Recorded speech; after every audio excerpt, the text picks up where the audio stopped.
He was just an old man on his morning walk, quiet, gentle, and known by everyone in the neighborhood. But that morning, 2 officers saw only the color of his skin, not the man he was. Within moments, he was handcuffed on the cold pavement, his dignity stripped away.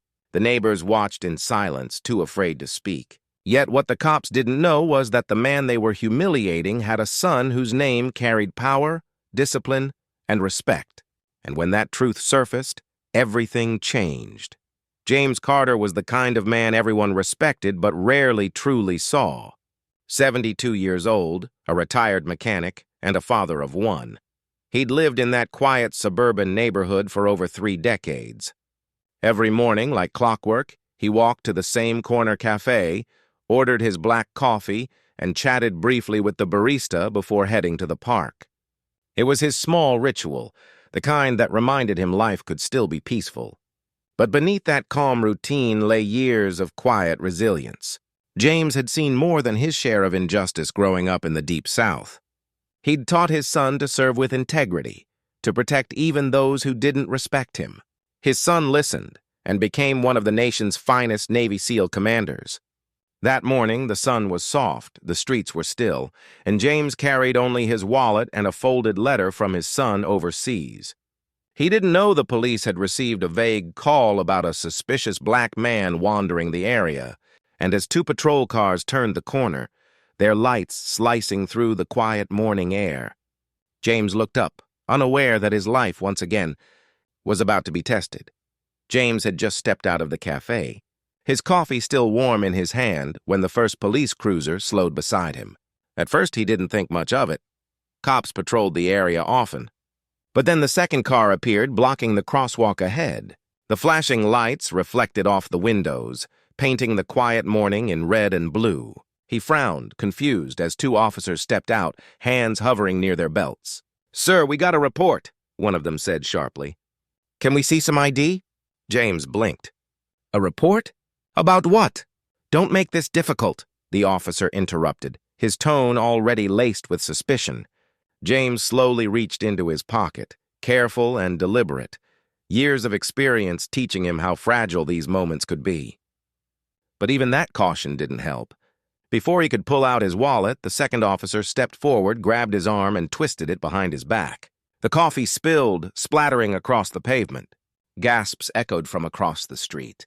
A woman recording on her phone whispered, "He didn't do anything." But the officers didn't stop. They pushed James to the ground, their knees pressing into his back as he groaned in pain. He tried to speak, to tell them he was a veteran, that his son served this country, but every word seemed to make them rougher. One officer muttered something about looking dangerous, though James's only weapon was his cane. Minutes stretched into an eternity. The crowd grew. Some shouted for the cops to stop. Others just filmed, frozen between outrage and fear. When they finally dragged him to his feet, his shirt was torn, his hands trembling. They shoved him into the back seat of the cruiser as if he were nothing more than a criminal. At the station, no one listened. They tossed his wallet onto the table, the one containing his ID, his veteran's badge, and that folded letter from his son. As one officer glanced at the letter, his smirk faded. The paper bore an official Navy insignia and the signature of Commander Marcus Carter. "Who's this?" the officer asked. James met his eyes. "My son." The room fell silent for a beat, but pride never reached James's face. He just stared at the floor, the weight of humiliation pressing on his shoulders. He'd lived through worse, but this was different. This was supposed to be a world his son fought to make better. Outside, word was spreading. The video of the arrest was already online, gaining thousands of views and hundreds of comments. And among those watching was someone who recognized the man on the ground and the name on that letter. A military SUV started its engine and headed straight for the local precinct. Something was coming, and this time, justice wouldn't arrive quietly. The station was colder than it looked. James sat there, wrists sore, the metallic echo of the cuffs ringing in his ears. The officers whispered among themselves, avoiding his gaze now that they'd read the letter's signature, Commander Marcus Carter, U.S. Navy SEALs. One of them laughed nervously, pretending it didn't matter, but the tension in the room said otherwise. Then the sound came, tires screeching against the pavement outside. The doors slammed open, and a tall man in uniform stepped in, boots heavy, eyes sharp. The badge on his chest caught the fluorescent light. Commander Marcus Carter. No one needed an introduction. The room froze. He didn't yell. He didn't threaten. He just walked to his father, unclipped the cuffs, and helped him to his feet. His voice was low and controlled, but laced with a fury that silence couldn't contain. "Is this how you serve the people you swore to protect?" No one answered. One of the officers stammered something about a misunderstanding, but his voice trembled. Cameras began flashing. Local reporters had arrived, tipped off by the viral video spreading across the internet. James stood quietly beside his son, the bruises on his wrists visible beneath the harsh fluorescent lights. For the first time, the officers saw not an old black man, but a father, one whose son commanded elite soldiers trained to fight for the very freedom they had just violated. The chief entered, his expression pale, realizing too late the magnitude of what had happened. But Marcus wasn't looking for apologies. He looked at the crowd of cameras and at the officers who still couldn't meet his eyes and said only one thing: "Uniforms don't make you honorable. Your actions do."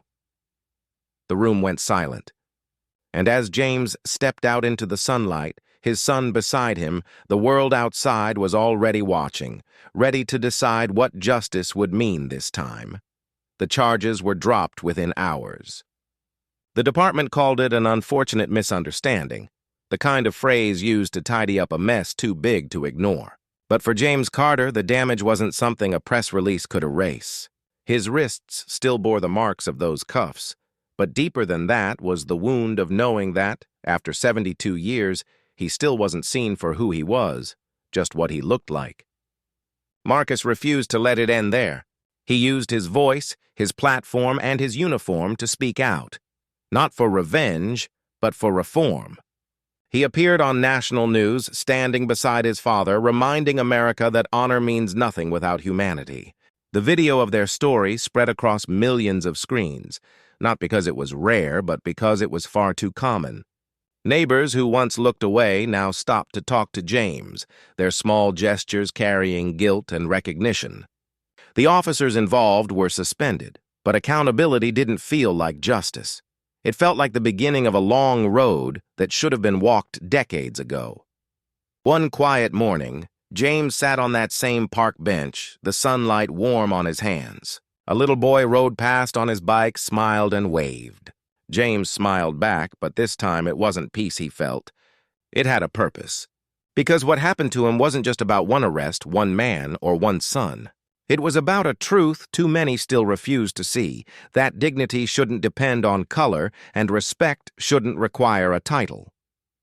He folded his son's letter one last time, placed it back in his pocket, and whispered, "Maybe this time they'll finally learn." But will we?